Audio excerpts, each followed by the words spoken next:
This is not a furnace repair video because I'm not qualified to do that, but I wanted to show you what I did to fix my problem. I was getting the error code here related to the pressure switch. And so I went online and I looked up on YouTube and chat AI and Grok and Google AI to try to figure out what to do.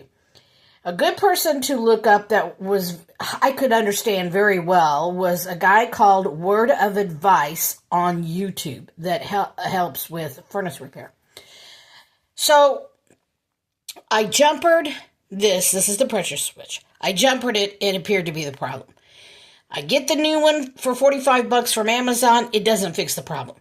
Now, while I'm doing this, I'm working on clearing the port, and that may be what was eventually the true issue, but I don't know. I'd have to put on the original items to see. So when this didn't work, I got a hose from Amazon. The hose that you're supposed to use is this one, but it's hard to find in just the 2-inch version. So I don't know if the problem was the hose or not, but it took me getting the hose to get this working. I cut it off. It's a big hose it's a vacuum hose, and it's silicone, so it can fit on there. Now, Grok told me to go to AutoZone and get something that's behind the counter, but they didn't have it, and I got something else, but it was too stiff. I couldn't get it on. I couldn't get it to work. So I went with something that was $6.99 on Amazon. So I get that on, and then while I'm waiting 2 days for that, I work on more of, putting paper clips through here, drill bits and whatnot, to make sure that there's no calcium or whatever builds up in there, minerals that builds up in there. So I got it running, and this is not the final repair. I've got to fix this because it's catty corner because the hose was too long, but I just needed to make sure it was going to work. The other thing I noticed while I'm in here, now I know how to repair the igniter, and, well, I can't show you, but anyway. And the other thing, I know how to repair the other things if need be.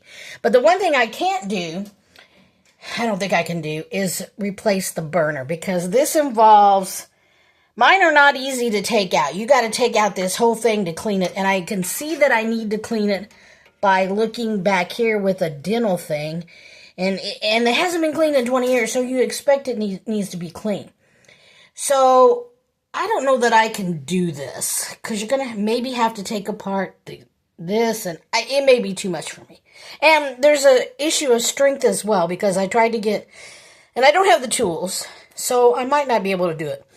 But I'm hoping it can last me for the rest of this year, and then maybe I'll just replace the burners. But anyway, so I just wanted to show you what a pressure valve or pressure switch looks like, and how you can deal with this, and this to clear the problem. Now, if it had been something in my flue, I would have been in trouble because I can't get on my roof to fix that. So AI suggested that I take this off. If all this didn't work, take this off and run it just for a few seconds. And if it would run with this off, it meant that this was blocked. But I didn't have to go that far to try that. And that would let carbon monoxide in if you do that, and it is dangerous. But anyway, so I thought I'd just show you what this is about in case you have the shit show of having to figure out your furnace.